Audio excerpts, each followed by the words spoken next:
So, Flesh and Blood has been out for a while, man. It's not the new car that we're used to. It doesn't have that new scent anymore.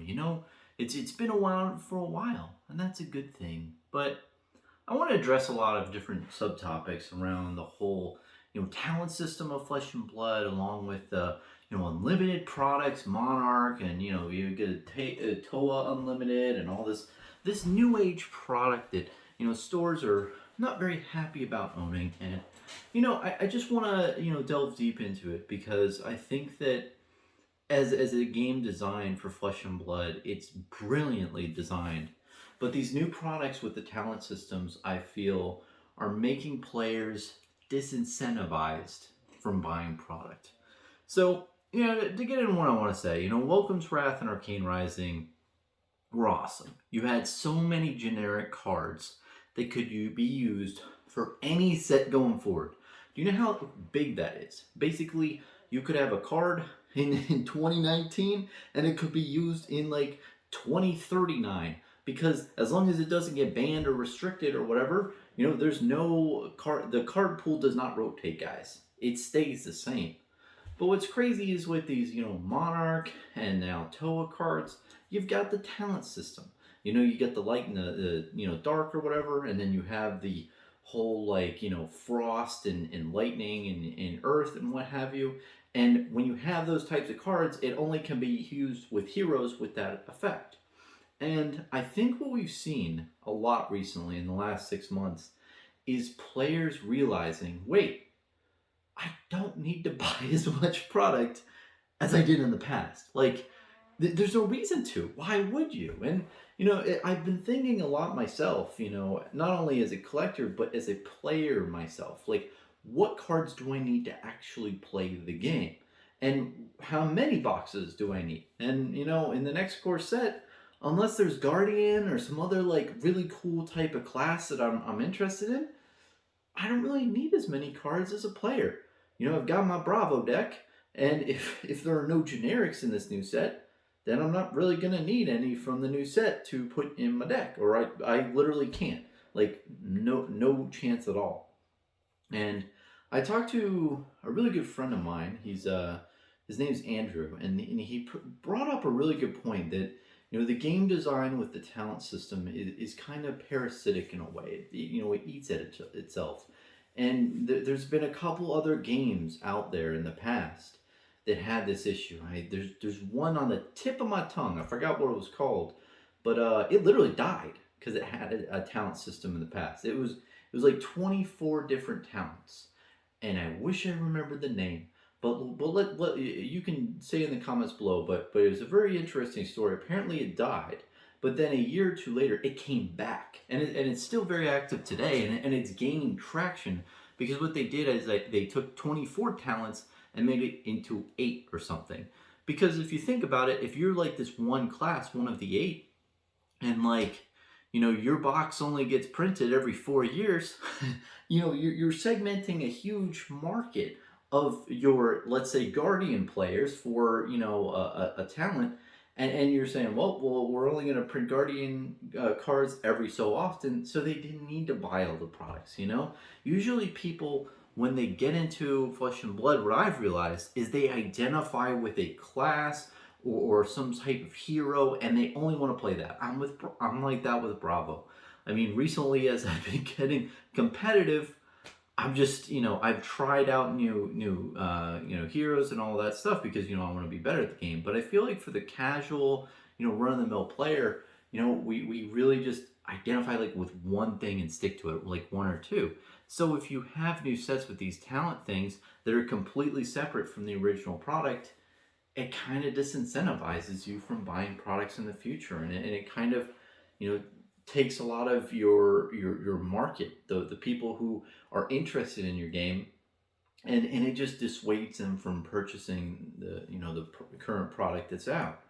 And I've been thinking about it a lot, and I've talked to a number of store owners, man, and it was crazy to hear. Like, Monarch Unlimited just it killed a bunch of stores. I mean, they they bet too much on black folks, and it just it bit them in the ass. And there's a lot of other, you know, unlimited products that people have, you know, put money into specking, you know, and it's hard because all along, you know, from, you know, the end of 2020 to mid 2021 ish, things were going great for the collectible market. Things were just going, you know, to the moon.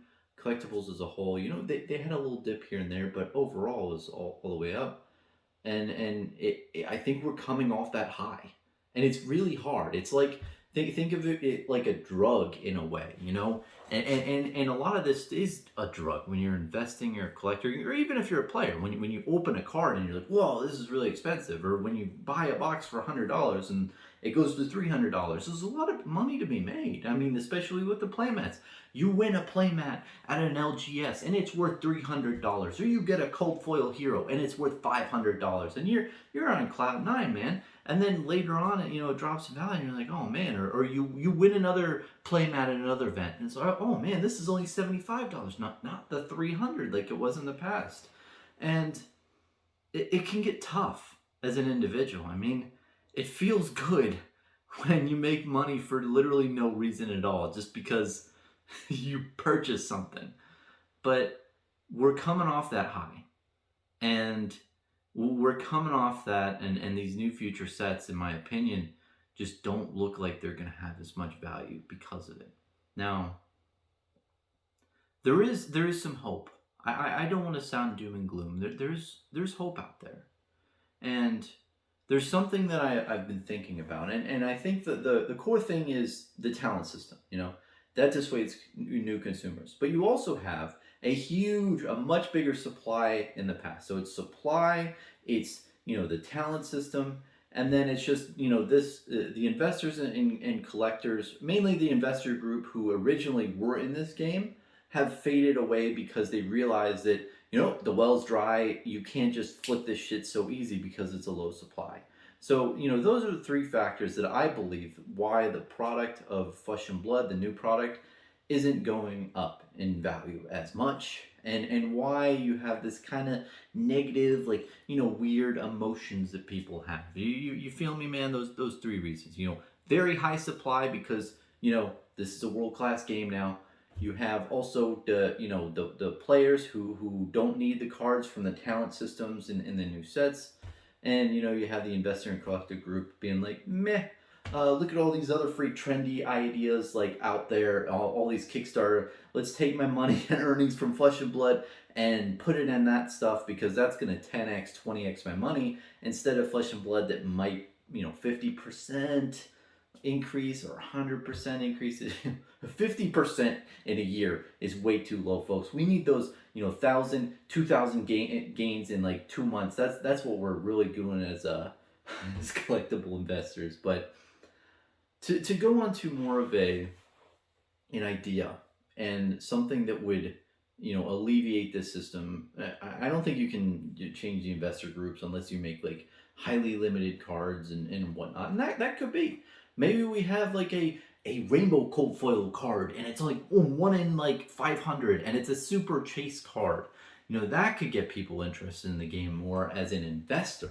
You know, something that is in the new product that's super limited. Because if you think about the cold foils that exist right now, yeah, the cold foil legendaries and, you know, Tales of Aria are limited, but they're not as limited as Welcome to Wrath. I mean, Welcome to Wrath, each legendary, what?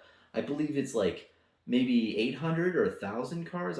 Don't quote me on that, but it's very limited how many there are compared to the other sets like Crucible War and Tales of Aria and what have you. You know, these they are legendary cold foils, but the supply is much bigger. But what if in the future you have these super ultra rare cards that have the same rarity as Welcome to Wrath Alpha? Now that would be cool, like a 1 out of 1,000, but they don't print that on the card, obviously. They just say, hey, this is extremely rare, it's cold foil. Because I know what you're going to say too, and say, Bronson, they've got this already, man. Where have you been living? They got the extended art cards. Those are basically the same thing. And you're right, but the thing is, those cards are not cold foil. And collectors, you know, we've been brainwashed like cold foil's the thing. We need a cold foil. So I think if we have like cold foil, rainbow foil cards in the future, or maybe something not like a gem card, but something similar to a gem that's like a new type of variant type of thing. I think that those could interest collectors in collectors and investors in the future, and bring people into buying new product and saying, you know what, I'm gonna open like 100, 200 boxes of this, and I'm probably just gonna break even, or I might even make a loss on all of the bulk and all the crap. But man, I want to invest in the cold foil, rainbow foil, cool variant card that's as rare as the alpha set. Like that's what I'm trying to get into, and it's going to incentivize people to open boxes. But that's just from an investor point of view. Make cards that are extremely rare, like the previous alpha stuff. But I think that the true way, and I think the way that Legend Story Studios would do it, to where players and people who were competing would really be interested in the cards in the newer sets, is if you hybrid class. And I've talked about this a long time ago. It was in a previous video in 2020, and I talked about my conspiracy theory of hybrid classing. And I wonder why it's not talked about more. Like, I know PvE is a big buzzword, and a lot of people like to use that, but hybrid stuff, dude, that would really solve the issue. Because I like to play Guardian, right? So I like to play Guardian, but what if I could hybrid a Guardian? So like in a new set, right, that comes out after, the new Everfest set, what if they said, hey, we've got a healer class? And I thought, oh wow, that's really cool. I like healing. I made my Guardian literally just a heal Guardian. What if I hybrid Guardian and healer, and you had some sort of card that literally just says, this card has no ability, but you can hybrid it with a Guardian and a healer? Or what if it's just a card and it says, this has no ability, and you can hybrid any two classes or any type of elements? That would be cool. Because what if you could do like, a lightning, ranger, or a lightning, darkness and lightning, or, any two elements? That would be really neat. It'd be cool if you could do that, where you could hybrid not only the class, but the talent. And, I would really be interested to see how it would be done. Because you could hybrid, not only the class, you could do a guardian and a ranger, and you have both cards in those, or you could have like, the two talents. But I wonder how that would work with the class cards now. But all in all, I really think that would solve more of the issue with people and players just not wanting the new product because of the talent system, and because they played they played a deck so much, and they really like that deck, and they have memories of getting into Flesh and Blood, and looking at all this stuff for the first time, and they pulled a hero out and they said, this is me, or this is the one I want to play, and they played the shit out of it. Or people are like, hey, I only play these two or three heroes. But even still, man, like, that's not many. And when you have a new set, and the new sets, it seems are gonna only have 3 or 4 heroes in them, it's tough, because that's not that many. And if you're not interested in those heroes, you're not gonna want to play them. So I definitely think a hybrid system would definitely fix that issue. And not only that, it would create so many different combinations for deck building. It would blow my mind. Because if you think about multiplication, which is crazy, if you take, I think it's called a factorial, and I don't know how many heroes we have now. Let's say for the classic constructed heroes, we have like, what, I don't know, 17, 16 at this point. So if you do like the factorial, and think of how many different combinations of classes and heroes you could do, it would be crazy. Well, wait, no, that's 17 heroes, but I'm thinking of just classics. No, I'm thinking of class and then talent. So we definitely have 5 talents. We've the dark, the light, the frost, lightning, earth. So those are talents. So it'd be cool to multi-talent a class, or you have a different classes that are hybrided. So like I said before, you have a ranger, Runeblade, and then that person can't have any talents. And you might say, well, Bronson, like that's not going to work because that would be too overpowered and it wouldn't be as good as the base one. But I don't know, man. I mean, you could definitely do something else. So like what you would have with that is a hero that didn't have any ability. So you'd have like, the hero card, but he doesn't have the Bravo ability to dominate, and that's a big deal. Some heroes have really good abilities, and if you don't have that, you have to, that's a big detriment to that class. And hey, now you can have a bunch more card pool.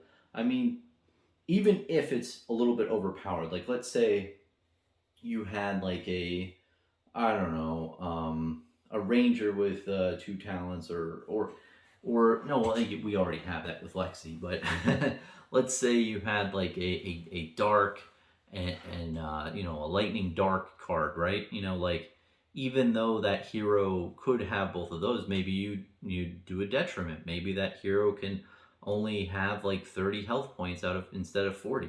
Maybe make it like a Kano type of thing. Maybe it's like 35. Maybe you do some other detrimental thing to where it's like you can hybrid this stuff, and even though you have more of an edge because you have a bigger card pool and you're able to do crazier combos, you keep it in line with the core, like, okay, heroes that exist now. And I know the biggest problem is, like, even if you did that, you're gonna have certain combinations that don't mix well. You're gonna have certain combinations that are way too overpowered of the other ones. But the biggest concern is creating an infinite loop, or creating some type of interaction between cards. Just makes something overpowered, way too overpowered. Because when you have that type of thing where you just take a bunch of card pools and just mix match them, then it just becomes like that. Because the talent system is created because they want to balance the game. I see that. I see that's the thing that they're going, is that you can use these cards till the end of time. That's exactly what you can do with this, with Flesh and Blood, because there's no ban or restricted. They don't take huge chunk of card pools and say, oh, that set's 3 years old. Well, nope, it's not in standard anymore. They don't have rotating sets, and that's huge. I just want us to, like, can we just appreciate that a little bit? Like, it is great that that is a thing, because it sucks if you buy a lot of money, or you pay a lot of money for these cards, and then in 3 years you can't even use them in standard. That blows. But with Flesh and Blood, they're telling us as a consumer, hey, you can use these till the end of time, and that's great. But then the issue that you run into now is that because they're doing these talent systems, and they're basically making a little microcosm of, okay, this is the card pool for these heroes and that's all they can do. The issue you run into now is that people from previous sets that are, really like their heroes, don't really want to convert to the new ones in the meantime. And, overall, I think that the biggest thing is Flesh and Blood's balanced.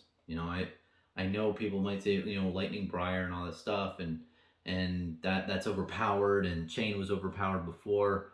I don't know, man. I think a lot of it is, red deck wins. It's a very like go face strategy that I think that in the meantime that's how it is, and that's the flavor of the month. But it'll be interesting to see as time moves on and more competitive players get into this, if new things are created, and control will be big in a couple of years, or anything else. And honestly, like, I think control is strong.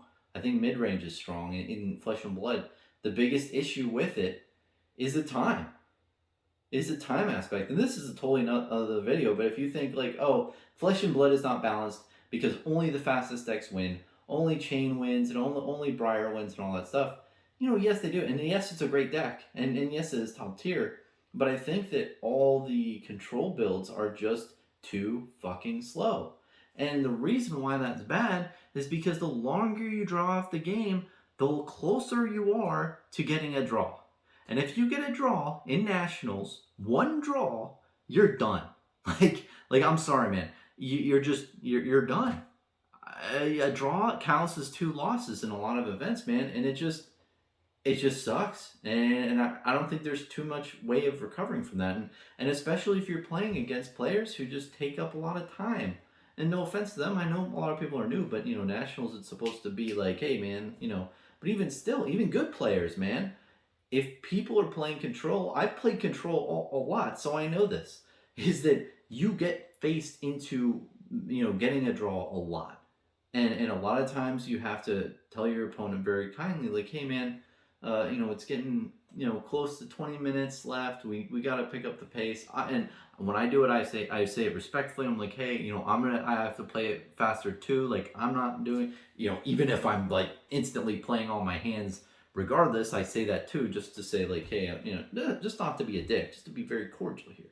But that's the biggest problem, I think, with the meta, is that the timing.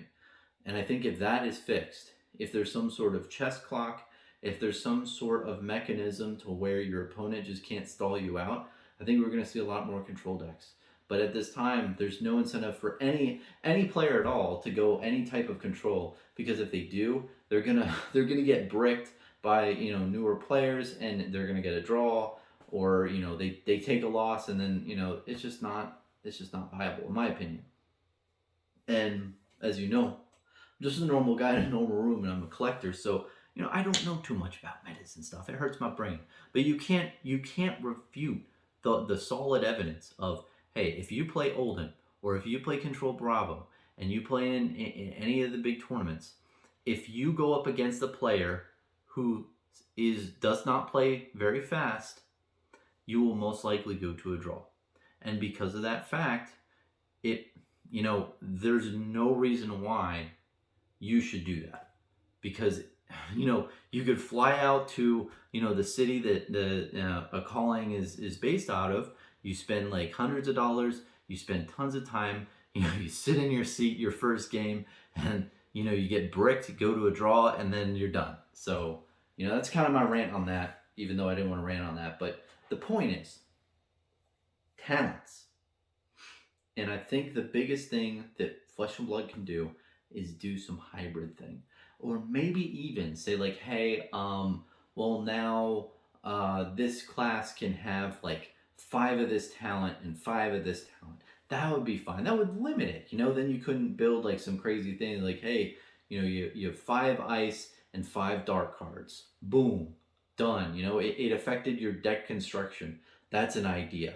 And you could have a hero that does that. And you could even say a hero that has like, hey, you can pick 5 of anything. It could be like a Shiana type thing. It could be like a Shiana based card, and Shiana can play any class cards, right?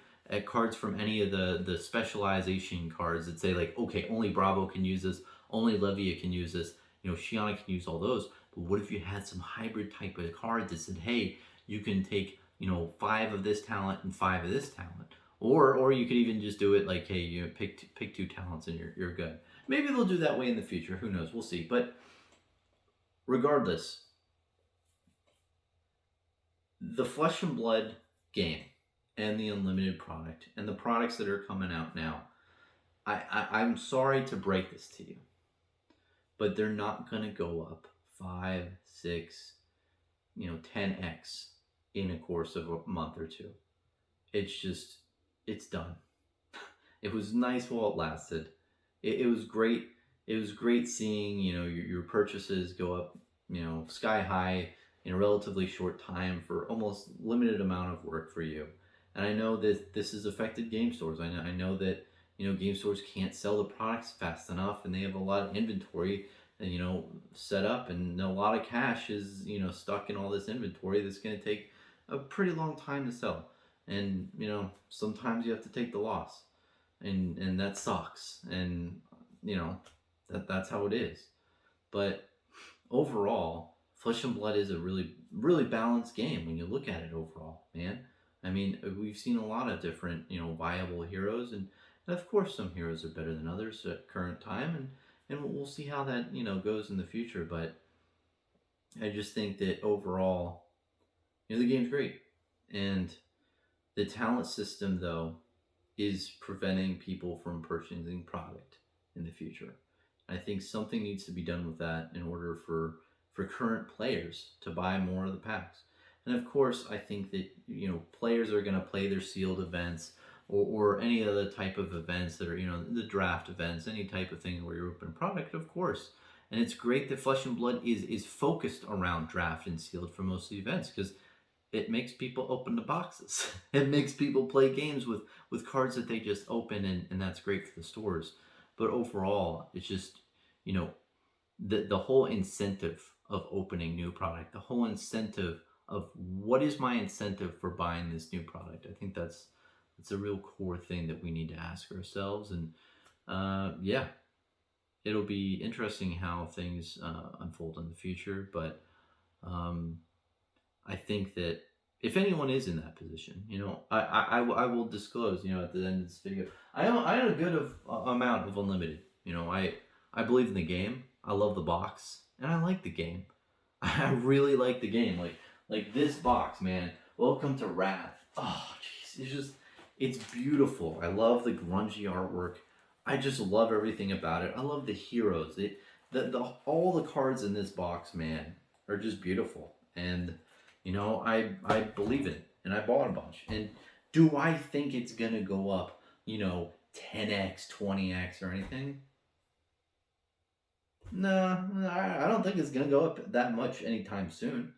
Do I like the box, and do I realize that the box isn't gonna be available, for a good amount of time because it's out of print, and it now it's gone?